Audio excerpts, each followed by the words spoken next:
Hello, everyone. Welcome to the Psychology and Spirituality, a Bridge to a Better Life discussion. I'm your host, Marcia Trajano, and with me is Dr. Julio Padovan. For those who have not met Julio, he's a researcher at the Rockefeller University, as well as an adjunct associate professor at the Department of Chemistry at York College in New York City. Julio holds several academic degrees. He's a lecturer in both physical sciences, but so happy that he also speaks a lot about spiritism. Julio was first introduced to spiritism when he was only 15 years old, and he's particularly interested in study and explaining this, right, Julio, this foundation between spiritist concepts and how we think. So he will be great at our discussion today, and I want to thank you, Julio, for leading this conversation. We're going to be talking today about suffering. I know it's a horrible thing, but what are the origins of suffering? What is the role of pain? And something very important as a component of it all, which is how can we heal ourselves? I would like to bring here, Julio, a couple of aspects around pain, because from a spiritual dimension, we are told that the memory that our spiritual self, our spirit preserves, that is painful, right? There's a painful component, but as a spirit, I'm talking about a spirit, not an incarnated spirit, but a spirit. It does not have a physical body. It does not have a physical outcome, and I'm talking about the fact that let's say. Upon my disincarnation, my death, my physical death, my soul does not have a burn or it's not frozen. There's not, they have a wound, right? So that's one component. But from a material perspective, in our lifetime, in our corporeal existence, our body is actually this very specific instrument of pain. And so we need to do the correlation that the pain that we endure in today, for example, and we all have some pain points, right? The pain that we endure sometimes is completely unrelated to either our lifestyle or even our genetic predisposition. So I say this because understanding these aspects of pain is important to potentially understand that there is a type of pain that will help us elevate us, right? Which pain is that? The pain that we go through to help us overcome a challenging situation, a pain that will lead us to redemption. But with that, I'm going to pivot back to you, Julio, and I want to say thank you for being here with me today and to talk about something that it's pretty much universal, right? But if you're here with us today, with me and Julio, and this is the first time that you're watching this program, please note that the Psychology and Spirituality weekly talks are based on the works by Joanna de Angelis. And we're here to create a space that is safe so that we can perhaps confront, compare, correlate, and even expand our concepts of spirituality from a psychological lens and bringing perhaps insights or tips or anything that is here for us to reach a better life. Before I start, I want to say thank you for those organizations that are sponsoring this program: TV Mansão do Caminho, the United States Spiritist Federation, the International Spiritist Council, and in Brazil, AMI Brazil. And make sure you hit subscribe if you haven't already done so. If you have any questions, if you have any comments, feedback, critique, please write in the chat window and we will address them at a later time. I want to say, Julio, you are a researcher, you are a scientist, and I'm sure you can recognize the progress that astounding progress if you think in terms of the past 3 years, when we had to deal with the COVID as a pandemic, right? A true global pandemic. But when we look at how much progress the scientific community has done, and we're doing this to do what, right? To bring, to create, to innovate, and find resources to address, on one hand, maybe pathologies, help us have a better lifestyle, prevent other pathology, right? And I'm always astounded, Julia, because we go through all of this and we address old diseases, right? There's a time for research and for proving, for creating, and offering to the public at large. So we we bring that, and we're now healing old diseases, but then there's some new diseases that come and challenges the scientific community again. So why is that, Julio? Maybe you can talk a little bit about it before we can start talking about pain proper. Okay. Oh, hello everyone, and Marcia, thank you for your invitation. Well, there's quite a lot there in that question. Let us try to break this a little and into little things, into little problems. The first thing is that as we age and as we live longer, we show other malfunctions or dysfunctions of the biology Mhm. that we do not know about because we never lived that long. It's very important when we address diseases that we understand that our knowledge is statistical. It Correct. doesn't count for the population that I should say, oh, but my grandfather, my grandmother, or my father. It's important to me. Of course, I love them. If one of them is not feeling well or one of them passes away, I feel it. But it's not important for the population. When we talk about diseases, we need to have statistical evaluation. We need to know a representative number of people that will actually, well, as I said, represent that population or the whole population. So as we live longer and longer, we are getting to newer and newer diseases or newer and newer medical conditions. They're not necessarily a disease, simply because before we hadn't lived that long. This is why our knowledge is good, but it's always improving and new things are always showing up. That's right. It's very simple, but it is the essence of it. Hmm. So could we correlate perhaps, because I want you to pivot this conversation perhaps, Julio, to the origins of pain, right? Pain and suffering, of course, as a correlated concept here. But can we talk about, okay, we address and new diseases, and we're aging, and we're becoming really good about aging youthfully. This is a paradox, right? But No, more I and more, understood. I understood that. Yeah, let's say we are aging gracefully. I love it. I love it. So we're more and more aging gracefully. We live in a world that, from a technology perspective, it's amazing how much it's at our fingertips. Maybe medication, or I don't know, therapies, or even procedures to help us cope with this mechanism, this body, right? But as I mentioned before, this body is an instrument of pain, because through pain we learn.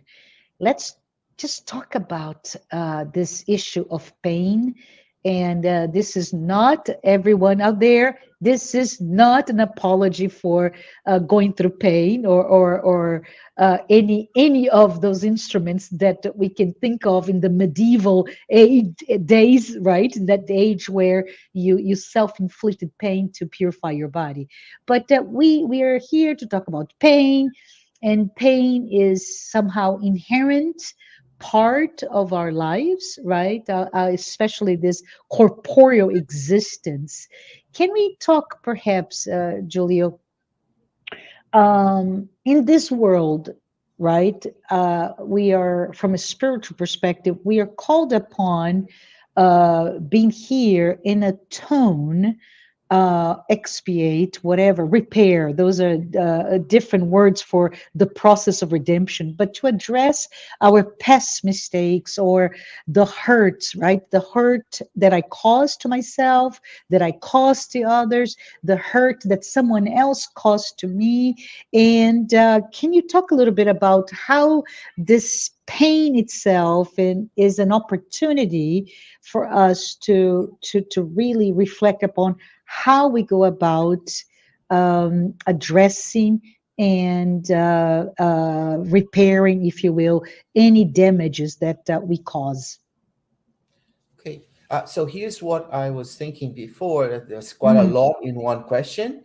I have to break down a little bit, yeah, because otherwise it's hard for, especially for those who are seeing this for the first time or hearing Uh-huh. about this. Yes. So let us make a few points here. First of all, we are aging more gracefully these days, not because of medical technology. It certainly Okay. helps, Hmm. but being capable of fixing something doesn't mean that the machine will continue to operate as well as it was or had been. So we are actually aging more gracefully because we are paying more attention to what we eat. We are cultivating our vegetables, our fruits, even meats. We have better ways of storing them, transporting them. All of this infrastructure brings us better a better nutrition, better ways of living in terms of housing. All of these things together is what is promoting longer lifetimes. And of course, when we have a problem here or there, a condition here or there, medical knowledge as well. But it's not medical knowledge. It's not pharmaceutical knowledge either. It's Mm. this whole set of things. But all of this is physical. It's taking care of this physicality. Yes. When now we move away from this and we speak of pain in a more spiritualizing way, we have to understand what pain is. First of all, we must eliminate from our vocabulary all of these things of um, uh, atonement, Hmm. expiation, mistakes, sins. They are very negative. Are they errors in our past? Are they misconducts? They are. We can give them any names. What I want to convey here is not to bend the words, Hmm. but whenever we say them, perhaps we should have in our heads a translator that would tell us that these are mistakes of our past, but that we are here because we have been given an opportunity to correct for them, not to atone anymore, not to expiate, because all of these things, expiation, atonement. Why is this important? When I say I have to expiate, psychologically, what I'm saying is that there is an external force outside of me forcing me to accommodate to a situation, Interesting. Yeah. which is different than when I say, oh, I am aware now that I was horrible to that person, or that I cut in front of the line, or that I stole something from the office, or whatever it is.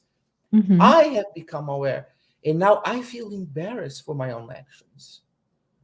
Now, we are not talking about changing human justice because of that, Uh-huh. but it's important for us to understand this concept because divine justice is not based on being caught red handed. It's Uh-huh. not based on evidence. Divine justice is based on intention. So we Hmm. actually commit many more mistakes that human justice is not even aware of. Can I just stop here because I think the word that you're saying is quite interesting. Awareness. right? Awareness, and I think that's a key, perhaps, element for what we're discussing here, right? We make mistakes, but the key point is, are we aware of the mistakes that we're making? What are your thoughts? Yes. So, yeah, this awareness is what Uh-huh. is key. And because we have this awareness, now I don't need an external force. Like here, for instance, on Earth, in any society, in a human society, we have human justice telling us you have to be penalized for this or for that. I Hmm. don't have to do that. Now I have it in me. So, this is the most important thing for us to understand, I believe. And we have to change towards this. Pain is a mechanism, it's a self mechanism of progress, Hmm. in the sense that it starts with my awareness of something I might have done or might have said or even might have thought, because we even correct our own thoughts. Right. Yes, and like I said, in spiritualizing way, a divine justice, the creator's that justice, whatever name we want to give to that which is beyond us at the moment, it's based on intention and not on evidence. There's another huge difference between divine justice and human justice. Human justice is focuses on punishment, penalization, penalties, fees, you name it. In divine justice, you won't pass that grade until you get good grades. So basically, oh, you made a mistake. Why do you think so? You think you made a mistake? Here's another opportunity. Go there and correct it. Another one. And another one. And we are going to go through this cycle as many times as it is needed. It's Now, quite an interesting way, right, to think about yes, it's very this. different. Yeah, yeah. It's not rewarding something we did wrong. So it's not Hmm. abetting a crime. It's not saying, "Oh no, no, oh you're so poor you and this and that." No, it's not that. It's not complacency. It's just saying, "Okay, you think you made a mistake. Here's an opportunity. Show me that you have really redeemed yourself for yourself to yourself. You don't have to prove it to me, the creator. You don't have to prove to others. No, you have to prove to yourself." So So this is what it's an is. inner journey, right, Julio? Yes. If you think about it, Now, it's almost what I'm thinking here is a marathon. So it's not a sprint; it's a marathon that you're running, right? It's long, it's hard, it's even painful, but the marathon that you're running is against yourself. You yeah, can take as long as you want because this the acceleration, the velocity, the achievement is all you to yourself. So there is no need for us to be thinking about all these external factors that are leading us to be well or not. It is all on us. yes. Of course, I'm not advocating in favor of getting what divine justice does and put it in our human justice, because right now it wouldn't work. We Hmm. need some form of, let's say, penalization here. Hmm. I don't think we should need to go to excesses, to Hmm. extremes, but we Hmm. still need some form of. It's like something prodding us in the right direction. Yeah. So, I Julio, I'm just going to be interrupting for fun. This is for fun. You okay. said you don't watch TV. You don't watch TV, right? No, I So don't. but what I do, and this is something with streaming services, I become quite interested in looking at detective stories, right? So detective serials on different parts of the world. And do you know, Julia, that I always play here at home and we joke around whenever there is a depiction of a prison system. I'm like, oh, I think I would be a criminal in that. If you talk about perhaps Iceland, Sweden, or England or France is a very different way to penalize, to address crimes. And I always make fun of it because we, even within our own humanity, and we're talking about the 21st century, the way this human, right? So there's material justice is done, even that has many, many variations. Just a thought, Yes, just a comedy break here for us. sure, sure. Now, but why did I bring up this difference between divine justice and and human justice? It's important for the discussion of pain, and for a Mhm, very simple reason, because most of what we endure in life, most, not all, this is important.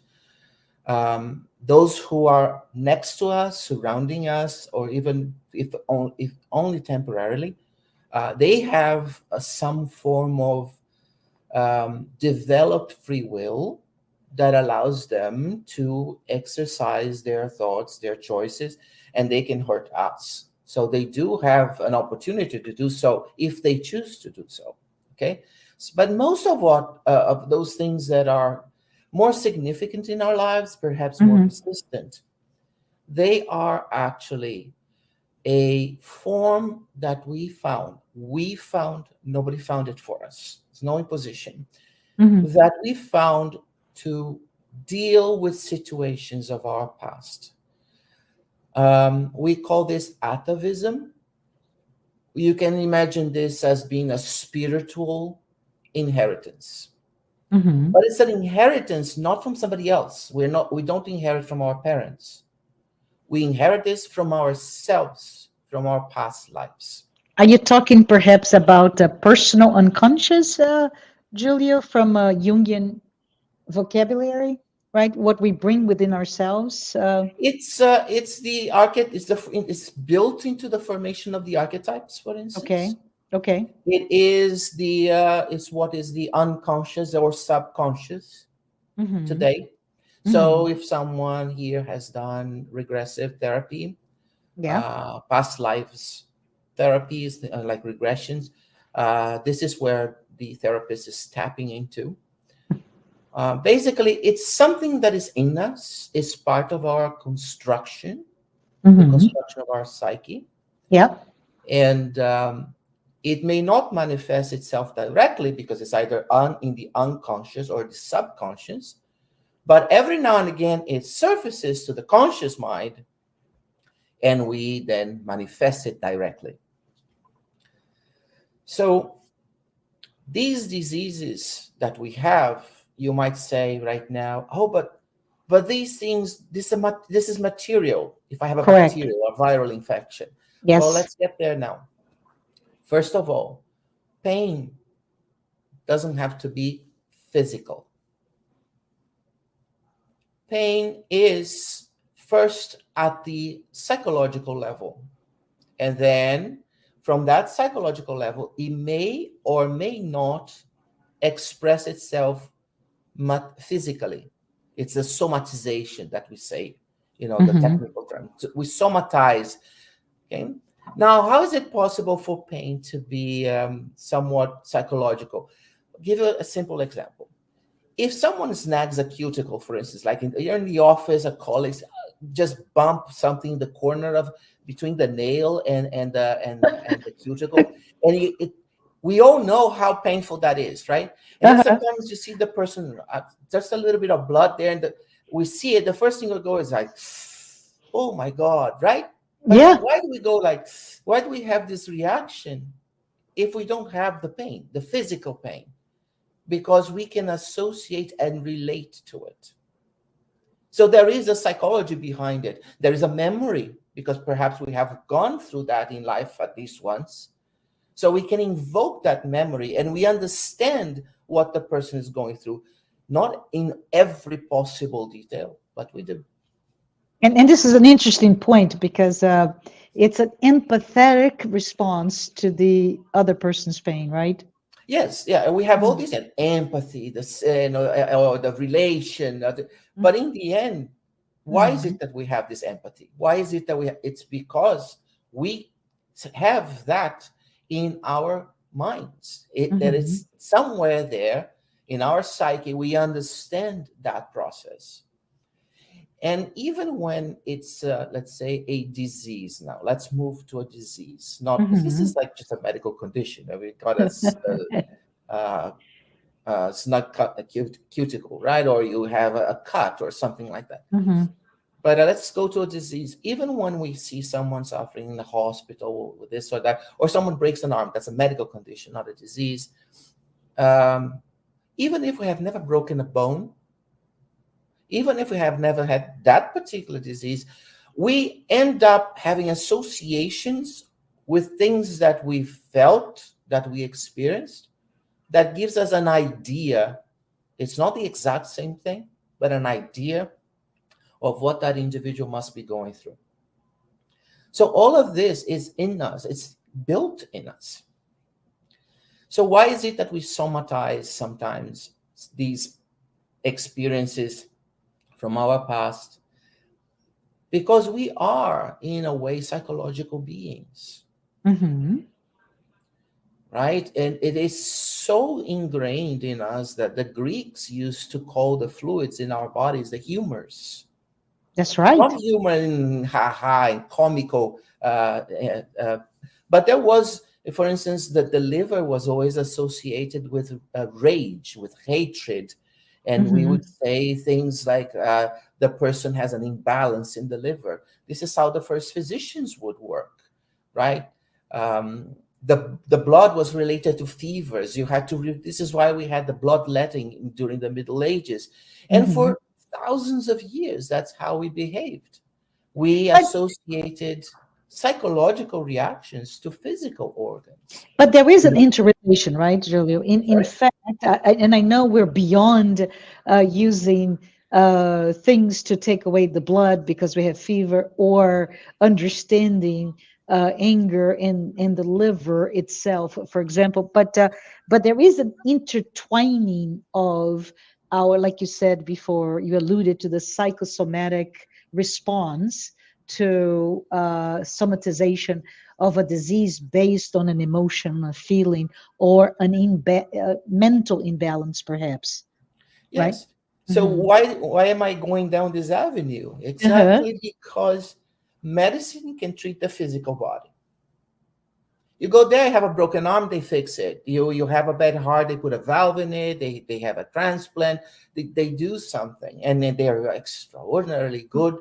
And we Mm-hmm. have developed medicine to very high levels. Mm-hmm. But here's the thing: the next challenge we humans have is to deal with the mind. Yes. Right now, for instance, our lives are very stressful.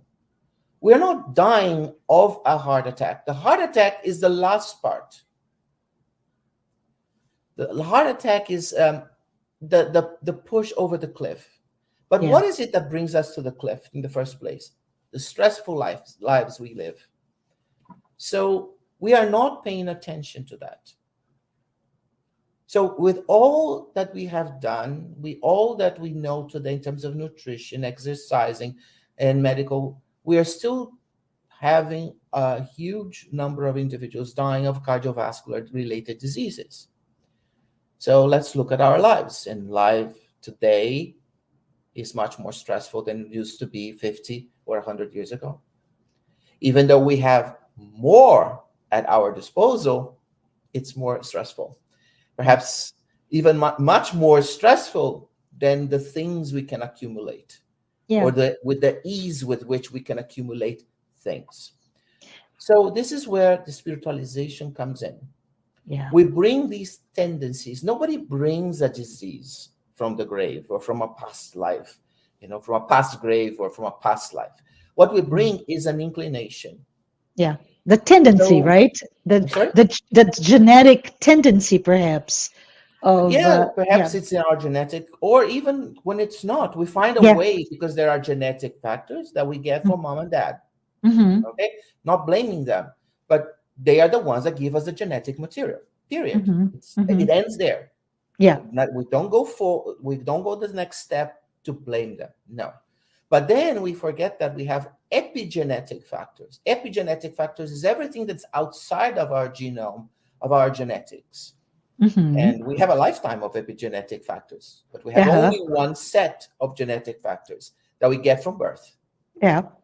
So the epigenetic factors today are being looked more in terms of their role in our lives.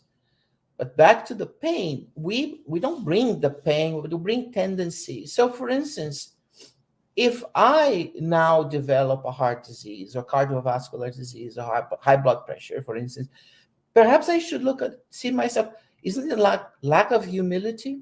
I want everyone to behave the way I want. I demand of people to behave in this or that way. Or I am not patient at all. So if I am in the supermarket line, there's going to be a big storm, snow or rain, and now there's a huge line because everyone decided to stock some food. Do I have to blow a gasket because of that? So if I blow a gasket and then I have a cardiovascular episode, oh, Mm-hmm. is it my past? Well, it is my past in the sense that I never learned or never developed humility, patience, the sense of coordination with my surroundings, interaction with my surroundings. So it is possible to somatize things, but in the process of somatization, of transforming something that is psychological into Mm-hmm. physical, it is possible for us to go many different ways. So this removes that eye for an eye thing, one eye for one eye. So Mm-hmm. if I died with a bullet in the last time, I'm not gonna have to kill someone today or have that individual be killed that shot me killed by. But it doesn't work like this. Yeah, yeah, if I may, Julio, I think it's important, right? Because in many reincarnationist philosophies, we have inherent in the idea of life after life or death after death, right? Because it's one life, one spirit, of perhaps a karmic debt, if you will, with whatever I've done. I have to suffer it. So I love what you said here. The eye for an eye is something that is quite obsolete because, as we know, in Spiritism, is very strong in its discussion of while there is a law of action and reaction, right? You are responsible for your actions. We can also think in terms of perhaps the fact that it does not have to be like the third law of Newton, the same in the what is it? The reaction is the opposing to the initial action. We don't need to do this. We can search for equilibrium without having to suffer through the same issues. I don't know if I make if I'm trying to see if I'm making sense of your words, Julio. Well, I'll put it this way. Uh huh. Um, Brothers and sisters out there, I tell Yeah. you this that will be useful to you whether you are full atheist Hmm. all the way to someone who's completely spiritualist, not spiritualized, spiritualist, and Hmm. anything in between. Be true to yourself. Be consistent with yourself. You cannot believe that there is something out there.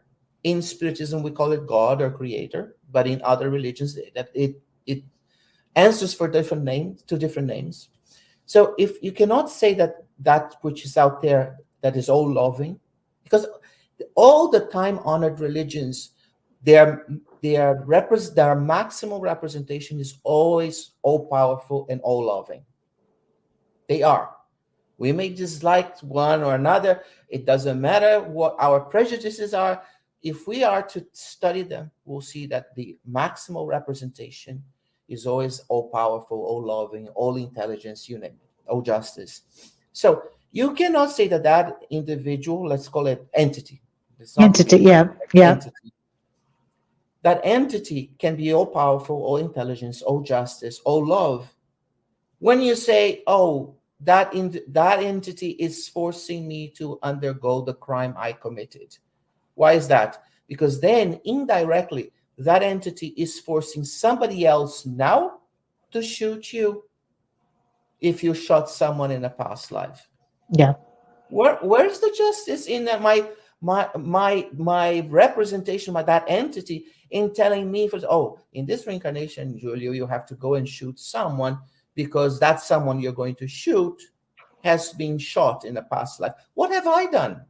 So we And have to be yeah, consistent. and of course, it would lead to a cyclical, right, system that never breaks, in theory, and a very childish type or immature way of dealing with us, the creature, from our creator. So very, very good point. I really appreciate you And, bringing and, that. and just to close to something we said at the very beginning, um, we, particularly we Westerners, we get Hmm. this very wrong from Hinduism, Hmm. among other religions. Karma is not that. Karma is a stage in our lives when we become aware of what we did that was completely destructive for ourselves and Mm. sometimes to others. Uh-huh. And we are so eager. Not, it's not about embarrassment, about being feeling guilty or feeling culpable. No, we are so eager to do something to correct for it Hmm. that we accept, let's say, lesser positions in life, lesser um, positions or conditions in life. Hmm. It is a way that it's a self-imposed penalization. It's a Hmm. self-imposed fee or penalty, whatever it is. Nobody else is. Nobody else does that for us. We do. Interesting. Yeah. This is the concept of karma. It is an awareness. So the individual is growing just because he or she has become aware of that. And this brings us back to pain. That individual may manifest that, Uh-huh.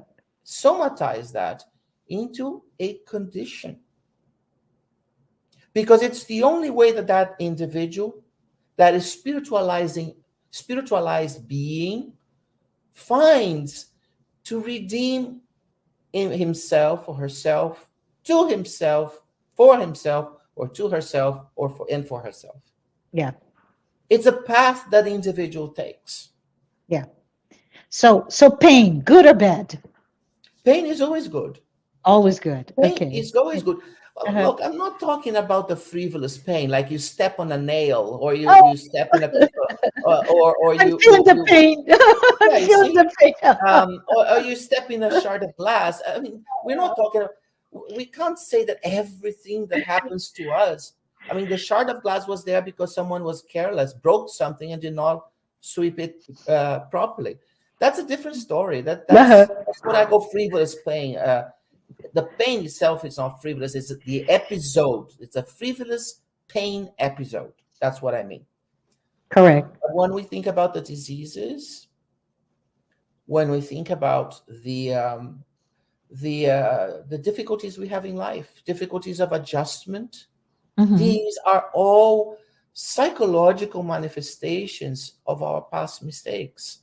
It is a step of awareness that happened sometime in the past, and that now we are trying to use for our own benefit. Because it's for our own benefit, pain itself as pain is not good, but pain serves a purpose. When we think of the purpose, it's always beneficial. Always beneficial. Yeah. In the So I same think it's way, important, right? I think it's important for us to think of that. The beneficial qualities of pain as a perhaps a trigger. I'm not sure if I'm using the words correct, so please correct me. But pain as a trigger for us to self-correct in our own needs. So it's an inner compass, if you think in terms of a navigational tool that you use as a compass to redirect to whatever direction you choose to go. Then pain becomes that tool to self-direct in terms of our own state, right? As a child, I may make choices that are very childish but appropriate to my age. As I grow and I continue to do the same mistakes, the same issues, then I'm not growing.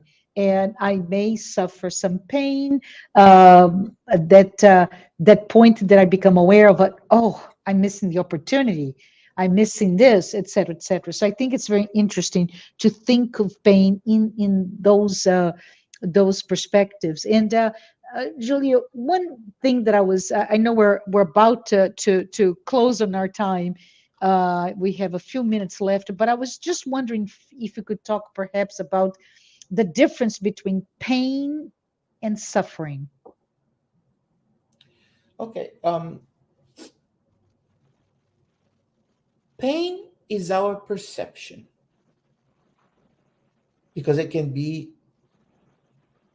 this is going to sound strange, it can be not there. Uh-huh. Okay? Like As opposed to it's phantom not pain. there. Yeah, It yeah, can be not there. yeah, In the sense that I think it is, therefore for me, it is. yeah, But if you have a doctor or any medical practitioner or therapist, they say, no, it's not. It's not. Oh, it's in your head then, right? So it can be not there. So, but the suffering is the mechanism. Suffering is the process. hmm, Pain and suffering are two different things. They are together, but we can hmm, separate one from the other. This brings us back to Joanna de Angelis. hmm. And when we study, what she's saying is that stop asking yourself, why me? You chose this. We chose our moments. We chose not only the pain, but also somehow, as we live our lives, we also choose our suffering. Yeah. This is the most important thing. The pain is perhaps one decision. The suffering is a collection, it's multiple decisions Hmm. that we make throughout life. And you chose it. So ask yourselves, like we should ask ourselves, how am I going through this? What is it going to bring to me? Because in this way, we have a much more progressive, respectful, constructive view of any difficult moment. Definitely much better than complaining the whole time, Correct. Yeah. That's a very blaming good this, point. that, and the other, blaspheming even. Hmm. So that's number one. So you chose it. Now you can choose how to suffer. This is where Joanna de Angelis helps us so much in choosing how to suffer. Because in choosing how to suffer, we can be kind of guided, but we cannot be guided in choosing in choosing the pain itself, because the pain, the origin of it is kind of a Hmm. vortex we throw ourselves in. So once we have made that decision, what they can help us with, the assisting entities, whether we call them spirits, angels, it doesn't matter. The assisting entities that are more intelligent than we are, that have a higher moral ground than we have, they can assist, guide us through the choices we can make through the process of suffering. What is that? Okay, one of them is resignation, forbearance. Yeah. Yeah. Sometimes you look two in the hospital, in a hospital ward, you have Yeah. two patients. Usually, if they're in the same room, they have roughly the same conditions. One is all smiles. He or she may be going through extraordinary amounts of physical pain, but there is always a smile. The doctor comes to them or a nurse comes to them and say, "Are you in pain?" Only when I smile, but they have a smile that is this big, right? So they are not denying what they're going through. This is not denial, but they choose not to let that control them. And then on the next one, you have the individuals who are moaning, groaning, complaining, blaspheming. It, now, it the one that is all smiles may actually pass away, and the Hmm. other one may actually survive and even be, let's say, cured for medical standards. Sure.